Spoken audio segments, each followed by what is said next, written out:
Oh my goodness, did you hear that they threw the game? You know what, Stephanie? You talk a lot of smack. It's time to put your money where your mouth is. These 3 idioms you just heard are 3 really popular idioms that we use all the time in American English. To find out what these 3 idioms mean and a bunch more, stay tuned and watch this video, where I help you boost your English vocabulary.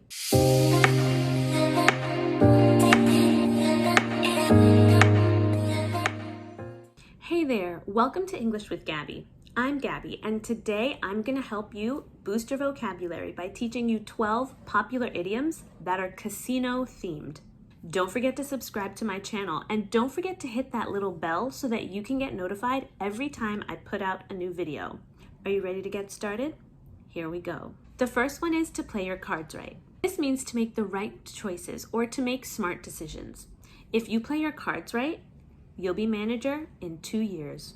For most of these idioms, I want you to think about a casino or playing any kind of card game, because a lot of these have to do with thinking about strategy and making smart decisions. The next one is to talk smack. Now, talking smack is very popular in American culture, and I'm sure it's popular in your culture too.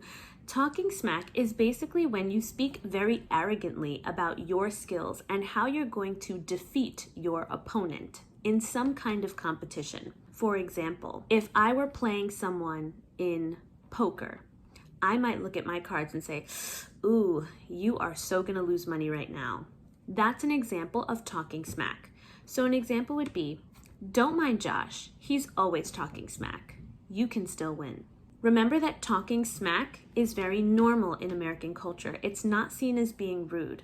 So people constantly talk about how good they are and how bad their opponent is. This is a way to make your opponent be very fearful. The next one is when something is in the cards. This is when something is possible or likely, but we typically use this in a negative context. So we say something is not in the cards, meaning that it's not possible and not likely. I know you want a promotion, but it's just not in the cards.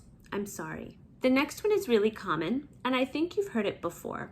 When someone hits the jackpot. This is when someone has a lot of success or when they win something. We use this a lot when someone wins the lottery. We say, "You won the jackpot."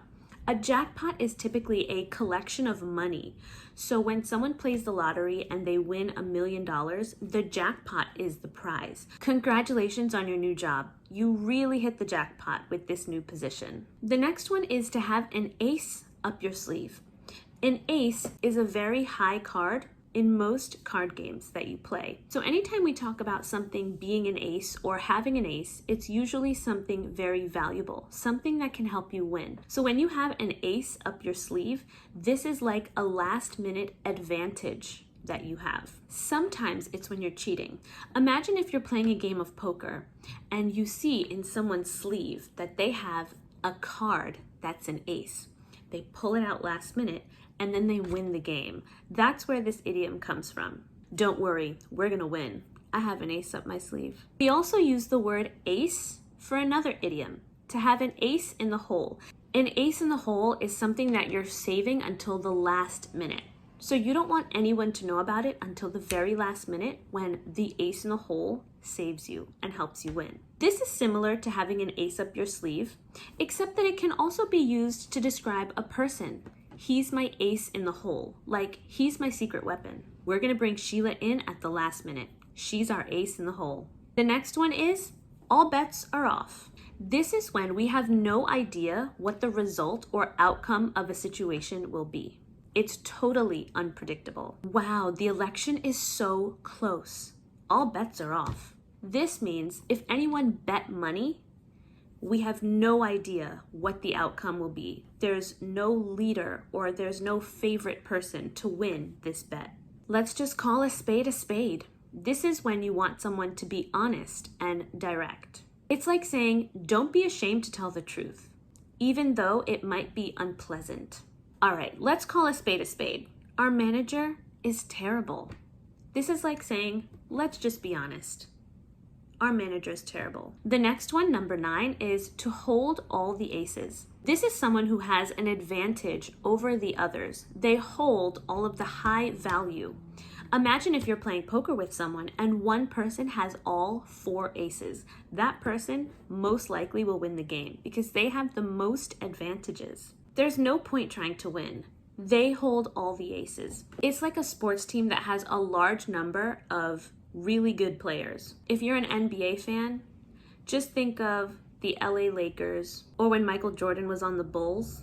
If you're a soccer fan, think about Real Madrid or Barcelona, Juventus. Number 10, put your money where your mouth is. This means stop talking and act. Can your actions back up your words? It's like saying support your statements and opinions. So if someone's talking smack, we can say, okay, put your money where your mouth is. Let's go.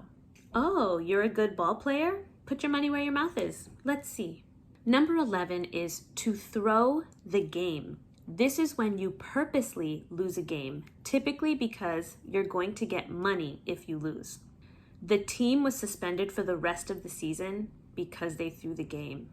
And the last one is to tip your hand. This is when you show your secret. They lost the game because the coach accidentally tipped the hand in the pre-game interview. Well, that's it for today. Thanks so much for watching this video.